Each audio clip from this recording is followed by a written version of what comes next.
agora que o Lula ganha essas eleições, porque ele está num podcast de direita e está dando um baile. Eu concordei com o discurso do Mano Brown.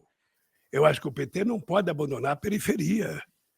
Sabe? O PT não pode, os deputados do PT precisam frequentar, precisa visitar, precisa estar do lado, precisa apoiar, sabe? Porque senão não há razão da gente existir. Para ser igual aos outros, não precisa a gente existir. Eu concordo, eu acho que esse era o ponto, na verdade, que ele estava tentando levantar. Sei lá, não sou Mano Brown, mas eu imagino que tenha sido alguma coisa. E só falando para vocês, a gente vai ter comentários do humorista Gustavo Mendes em instantes, gente. Mas vamos acompanhar esse papo. Do PT e tal, a gente começou a falar sobre isso. E, pô, é que assim, a gente também observou, especialmente nas eleições de 2018, aí um sentimento antipetista muito acentuado e tal, que, pô, querendo ou não, aconteceram por causa de todos os escândalos de corrupção e tudo mais, e dá uma mancha. Opa! Muita gente, eu lembro de cientistas políticos e jornalistas falando na época assim, pô, o PT não admite, pô, o PT não faz o meia-culpa, puta, o PT não tá, ele entrou numa vibe de, porra, eu sou PT e acabou e tal. É fantasticamente engraçado como as pessoas vivem pedindo pro PT fazer autocrítica. Autocrítica. Veja, se eu fizer autocrítica todo dia, eu não preciso de oposição. A oposição é que tem que me criticar. Por que eu mesmo tenho que me criticar? O problema é o seguinte. Ô Igor, presta atenção numa coisa. Você acha que a elite brasileira engoliu de graça o PT fazer uma lei que registrar empregada doméstica em carteira, jornada de trabalho, direito de férias, descanso semanal? Você acha que a direita aceitou pacificamente isso? Uma sociedade que... Lula está dando uma aula sobre a elite brasileira para o Flow, gente, que é muito importante. O Flow era um espaço de ANCAPs, de pessoas contra o Estado. É muito importante, o Lula está falando com esse pessoal agora. Que filho de empregada doméstica virasse médico, virasse engenheiro, virasse diplomata, virasse advogado? Quando nós criamos o ProUni e o FIES, a gente permitiu, nós saímos de 3,5 milhões de estudantes da universidade para 8,5 milhões, cara. E a gente tem mercado para essa galera? Eu acho que vai ter mercado. Esse é um processo. Na medida que a gente vai formando mão de obra mais qualificada, essa gente vai trabalhando, vai melhorando a capacidade de produção do Brasil, vai ficando mais importante as coisas que nós produzimos, a gente vai ganhar novos mercados e a gente vai ser competitivo. E mais ainda, a gente começa a exportar inteligência, conhecimento. Não tem que exportar só soja ou minério de ferro. A gente vai exportar conhecimento. É isso aí, Vilmar. 4 anos para a gente botar o sono em dia. Como faz a Coreia. É que a gente tem um monte de gente que é formada, a gente tem um quarto dos dentistas do mundo. O problema, sabe o que é, Igor? O problema é que no Brasil nunca se levou a sério as camadas de baixo chegar à universidade. Eu vou te dar um dado para você registrar, que eu falo sempre. Eu me formei pelo ProUni. Eu vou te dar um dado. Gustavo Mendes, seja bem-vindo, querido. Tudo bom? Foi descoberto em... Tudo ótimo, cara. Achei que a gente não ia conseguir ver aqui o presidente. Tô assistindo desde o início, hein?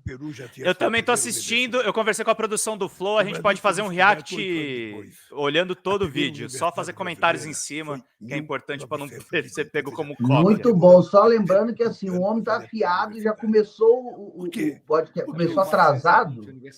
É. Já tava ali o pessoal esperando, ele já começou afiado, assim. E o Igor tá tentando assim, ser o Igor, né? Como que é aquele jeito dele, de tentar ser igual com todo mundo, mas o Lula já tá mostrando os poderes de encantamento dele. O Igor já está. Ele vai terminar assim, ó. Ele vai terminar assim, ó. Embaixo da mesa ele tá assim já. Virava duque. Vamos ver mais um pouquinho. E a gente não tinha. O analfabeto só foi começar a votar no Brasil na Constituição de 88.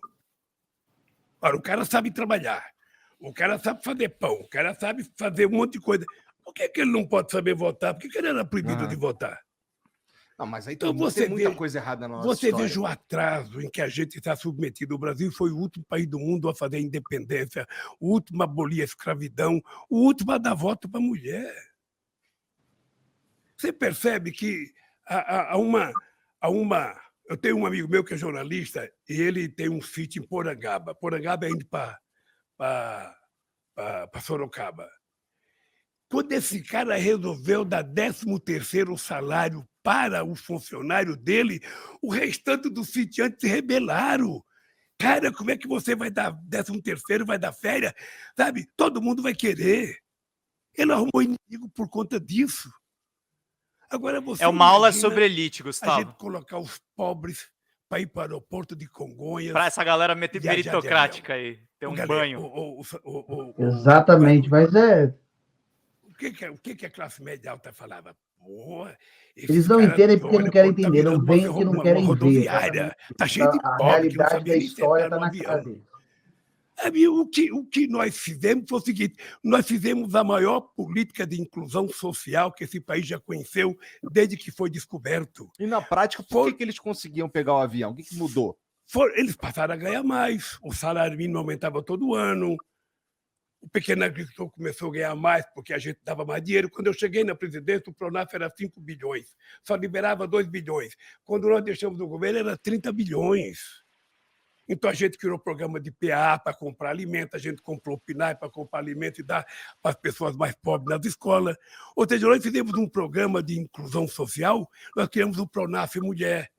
A mulher recebia o dinheiro, o Minha Casa Minha Vida, a escritura era dada no nome da mulher. Sabe? O Bolsa Família, o cartão era no nome da mulher. Porque a gente inverteu um pouco a lógica de achar que os pobres não podem subir um degrau na ascensão social. É preciso as pessoas compreenderem. Nós tiramos 36 milhões de pessoas da miséria absoluta, acabamos com a fome nesse país, que voltou agora poderosamente forte, e nós conseguimos colocar 42 milhões de pessoas com padrão de classe média baixa. A coisa mais orgulho que Já eu bateu quando eu chegava 900 no mil Nordeste, pessoas os caras assistindo falavam, o ao Lula, vivo, é isso? eu encostei no meu 900 jumento e mil. comprei uma motocicleta. É recorde do Flow, eu acho que O vai bater, governador vai do ser a live Ceará mais vista me da história contou que deles. ele encontrou 8 mil É jumentos importante isso que o abandonados. Lula tá falando, gente, porque Sabe, falam teve muito que do criar um Bolsa lugar pra Família e dos guardar os programas jumentos, sociais. porque o cara Mas o que evoluiu. tirou o pobre da miséria, Olha, segundo ninguém algumas quer ser análises de pobre, economistas, cara. é a elevação do salário Ninguém mínimo. quer ser pobre, Porque o ninguém programa quer comer mal, da comida, ninguém quer se o vestir cara mal, consegue todo mundo quer ter as voltar coisas. a viver Por que que o cara é minimamente, pobre? Porque consegue um não tem uma emprego e tem uma oportunidade. valorização econômica. O Ele Bolsonaro não acabou teve com as chance. duas coisas. Agora, porque, assim, Elevação do salário mínimo e ajuste da inflação, né? Isso. podemos Que já dizer tinha que sido uma ajustado no parte Fernando do Henrique. das commodities coincidindo Exatamente. com o teu governo. Tal, assim, você vai comentar. Mas, cara, agora a gente está num momento completamente diferente e você está dizendo, pelo que você tem dito, pelas coisas que você tem falado e tal, é que dá para voltar para um patamar parecido que a gente estava ali, que foi possível aí de 2002 a 2010.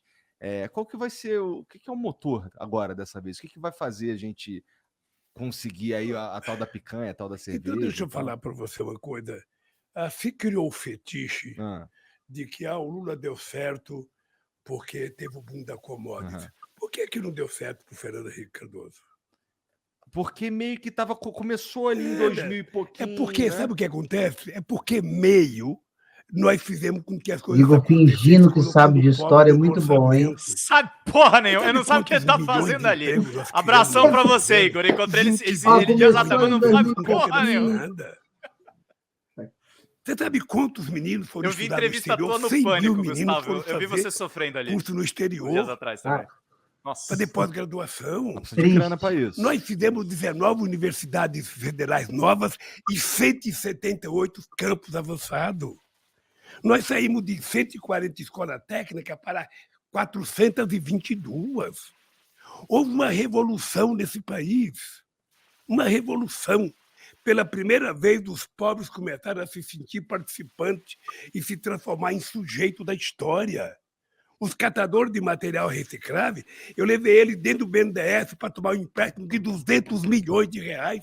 Por que foi essa história dos catadores tem uma entrevista que o Lula deu na Record e ele recebeu eles antes de sair do governo também. Chorou. Não, e tem um depoimento lindo do padre Júlio Lancelotti contando essa história que estava presente lá também. Muito legal.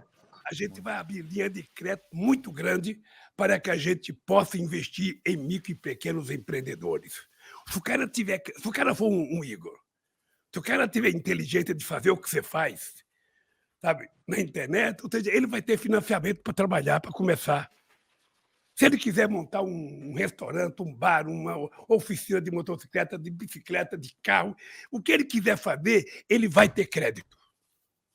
Ele vai ter crédito. Porque nós precisamos, agora, já que o emprego de hoje não é tão fácil como o emprego de 1980, nós vamos querer explorar a criatividade do povo brasileiro, dando a ele oportunidade. Siga em frente, cara. Economia criativa. Vocês votarem em outros candidatos, vocês quiserem. É isso que eu vou fazer. O presidente...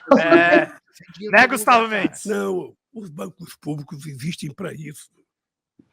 O BNDES existe para isso, a Caixa Econômica existe para isso, o Banco do Brasil existe para isso, o BNB existe para isso, o BASA existe para isso. BASA é o Banco da Amazônia, o BNB é o Banco do Nordeste.